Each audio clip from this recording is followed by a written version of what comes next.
the early 1500s, the Catholic Church had a great deal of political power. Oh yeah. It had close alliances with many royal houses, as well as the Emperor of the Holy Roman Empire. Now, the great power of the church brought with it a fair degree of corruption. Imagine that. Among the most notable and controversial practices of that time was the selling of indulgences. That's a nice way to put it, indulgences. For Catholics of that time, sin could be divided into two broad categories. Mortal sin was enough to send you to hell after death, while venial sin got you some years of purifying punishment in purgatory. Purgatory, of course, is an interim state between life here on earth and the heavenly hereafter, as prescribed by the church. Now, I went to parochial school when I was a kid. In purgatory, somebody told us that it was the same thing as hell, only you were going to get plucked out of it. If enough people pray for you. Yeah, but others told us that it was just the absence of God and the remorse of the things you did, which sounds pretty hellish to me, but either way. You still didn't go to heaven, did you? Yeah. But by the 16th century, the idea that you could purchase an indulgence to reduce your purgatorial debt had become increasingly widespread. And like I said, after you could even hire a sin eater to come in and eat. Hoy. Religious leaders who wanted to fund projects would send out professional partners to collect funds from the general public for rendering services. Often, the sale of indulgences exceeded the official parameters of church doctrine. Now, because the partner might promise eternal salvation rather than just a remission of time in purgatory in exchange for funds, now some partners would threaten damnation to those who would refuse the offer. Indulgences could be sold on behalf of the departed's friends or loved ones, and many indulgence salesmen used that pressure to great effect. Now, Martin Luther, the Catholic monk, found himself disillusioned by the practices of the church in which he loved.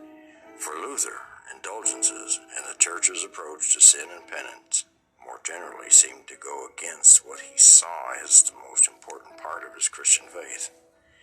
If God really did send his only son, Jesus, to die on the cross for the sins of mankind, then why were indulgences even necessary? If the salvation of mankind had come through Jesus' sacrifice, then surely faith in Jesus alone should be enough for salvation. So in autumn 1517, Martin Luther nailed his 95 thesis to the church door. Most of the 95 points in the document that was framed in the then common style of academic debate were objections of the practice of indulgences. His intent was to spark a debate within his church over a reformation of Catholicism. Instead, he and those who followed him found themselves at the forefront of a new religious movement known as Lutheranism. And by 1520, Luther had been excommunicated by the Catholic Church. Now, soon after that, he found himself on trial for heresy, under the authority of the very Catholic Holy Roman Empire. The emperor declared Luther to be an outlaw and demanded his arrest. A German prince kidnapped Luther after his trial to keep him safe from his would-be arresters.